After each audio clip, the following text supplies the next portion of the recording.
am making 20 pounds of soap. I just made 10 pounds of unscented, and now I'm going to make 10 pounds of lavender.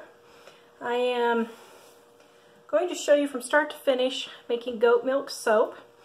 This is my goat milk that has been weighed out. I did not clean my bucket from the last batch since it was the same ingredients, so it's not going to hurt anything. That is frozen, and I am pouring in my lye, and I am stirring fairly quick here. Now this is going to be lavender, and I'm going to make it purple. And this is cold processed soap.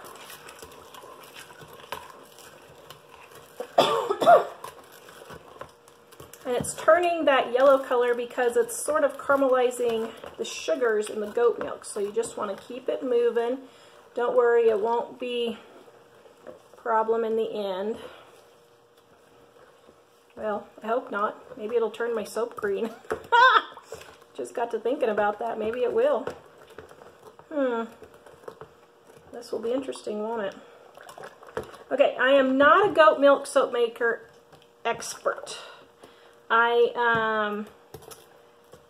have decided I prefer powdered goat's milk, but I had 5 gallons of goat milk that I needed to get used up, so I'm going to show you videos on how I do it.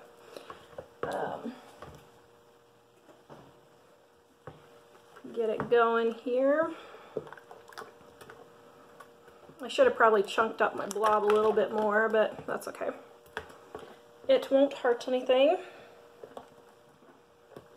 Now, goat milk is really good for your skin.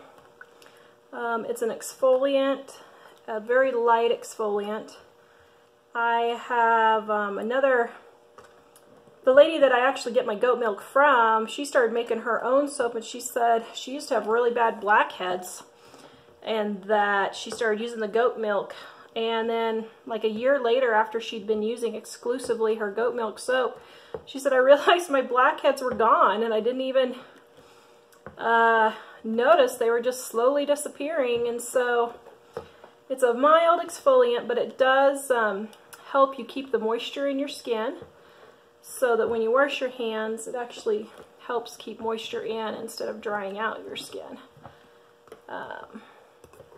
So that's why a lot of people like it. Okay, so while this is finishing, I'm going to grab my oils here, putting in my kaolin clay right there. Then I'm going to make sure all my hard oils are blended.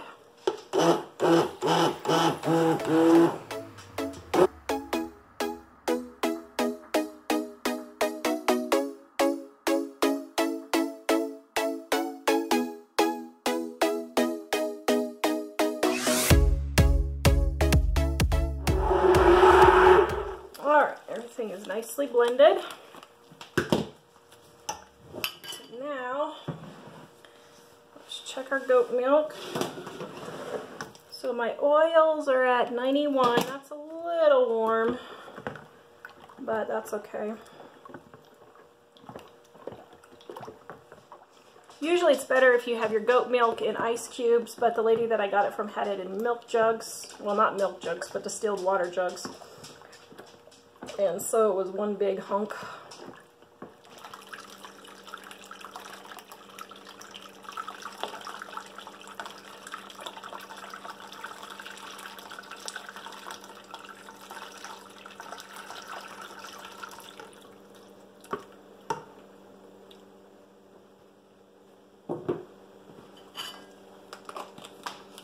Okay, so now I did the spoon to keep it from splashing, so now we're going to mix it.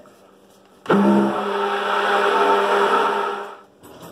I have my Purple Majesty mica, homemadesoapmakingsupplies.com.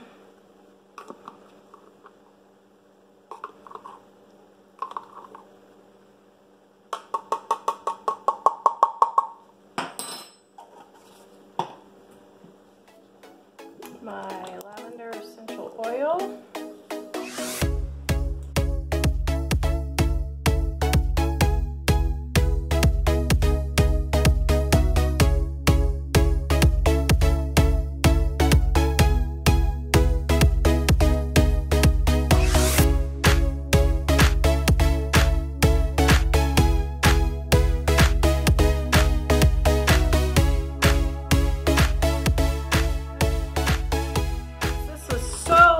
I'm going to go get a little bit more mica.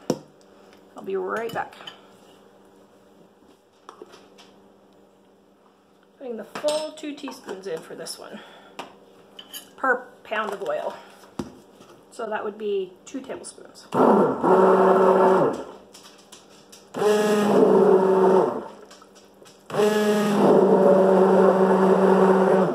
Wow, this smells great.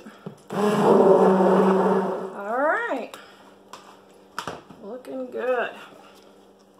So I've lined my wooden soap mold with just a very thin office trash bag. You can get these at the warehouse stores. Walmart probably has them. But the thin ones are what you want. You don't want the thick, well, I mean the thick ones work, but the thin ones work better. So you can use freezer paper to line it if you prefer.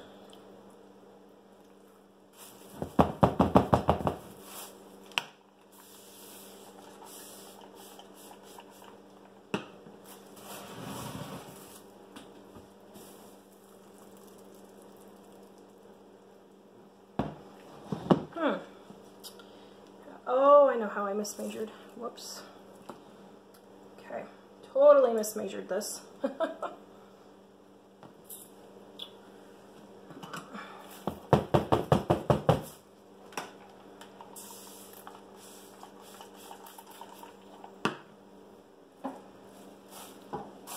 Okay, this is called a thick trace, in case you're wondering what a thick trace is. When I say it looks like pudding, you can see this is a thick trace, like pudding. Alright, well, I accidentally made 15 pounds, or 17 pounds instead of 10 pounds, and that is fine, because lavender is my #1 bestseller. Okay, now I'm going to put this in a cool place. I live in Colorado, and it is April, so it's still pretty cold.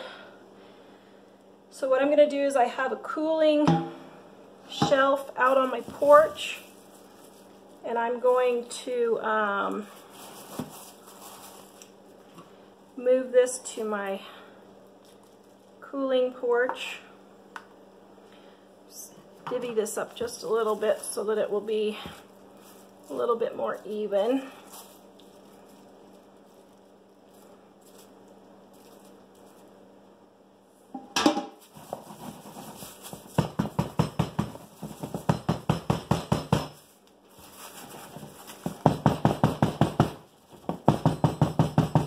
All right, there we go. Spray with rubbing alcohol. So we don't get soda ash. I will be back to cut it.